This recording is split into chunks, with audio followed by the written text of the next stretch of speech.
Welcome back. So for today's deep dive, we are opening a door that a lot of people might prefer to keep shut. Yeah. We're looking at a stack of sources that really challenge the standard story of psychiatry. The medical miracle narrative. Exactly. The idea that science just marches forward, we find cures, everyone gets better. The material we have today, though, paints a much darker picture. It's a fascinating, if troubling, collection. We're really looking at the friction between curing someone and controlling them. So the mission here isn't to just dismiss mental health care. Not at all. It's to understand how the definition of madness has been, historically used to serve other ends, political ends. We have to ask the question, has the cure sometimes been worse than the disease? Yeah.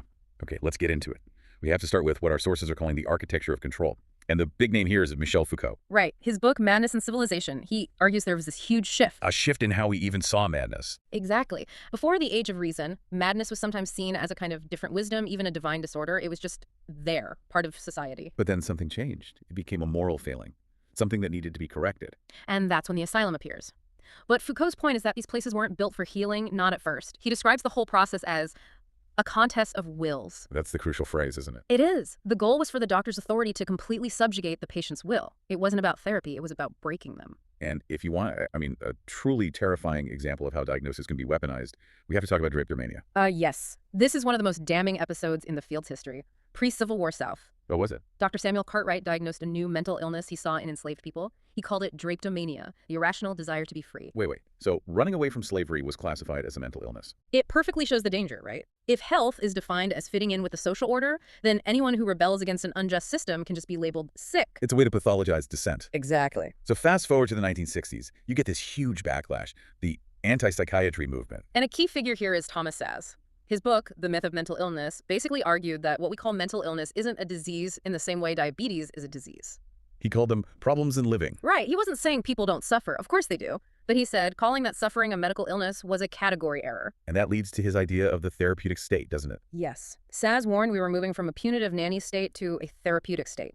Instead of punishing you for being bad, the government starts treating you for being sick. Which sounds nicer. It sounds nicer, but he argued it's way more insidious. It lets the state control your thoughts, your beliefs, your habits, all under the guise of health. Okay, so while that's all happening, the actual hospitals are emptying out. Deinstitutionalization. It starts in the mid-50s with drugs like Thorazine. The idea was let people out of these asylums and treat them in the community. And the numbers are huge. Staggering. By the mid-90s, something like 92% of the people who would have been locked up were now out in the community. 92%. That sounds like a massive success story. But one of our sources calls it a psychiatric Titanic. Why? Because the community care never really happened. This brings us to what the sources called the balloon theory.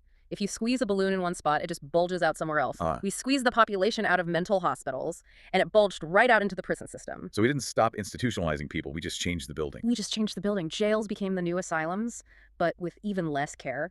It's a tragic, tragic irony. So let's bring it to the modern day. We have the biomedical model. Wow. Everything is a chemical imbalance solved with a pill. But one of our sources points out this weird tension with, of all things, spirituality. It's fascinating. We've embraced this biological reductionism. It's all just neurons. But for many cultures and for centuries, hearing voices or feeling a presence wasn't a glitch. It was a spiritual crisis. Right. There's this whole discussion about distinguishing between psychosis and what some might call, demonic possession or a spiritual emergency. And when modern psychiatry just dismisses that entire dimension of human experience, it goes right back to being a contest of wills, my scientific worldview versus your reality. So where does that leave us? We've gone from asylums to the weaponization of a diagnosis to prisons to the modern pharmaceutical complex. It suggests we need to be incredibly careful about who we give the power to define normal. History shows that power is so easily used against the people who don't fit in. Which leaves you with a really provocative thought. If psychiatry has a history of labeling the disobedient slave people, dissidents, as sick, what common human behaviors are we pathologizing today simply because they don't serve the current economic or social order? That is the question we should all be asking. Thanks for listening to this deep dive. Stay curious.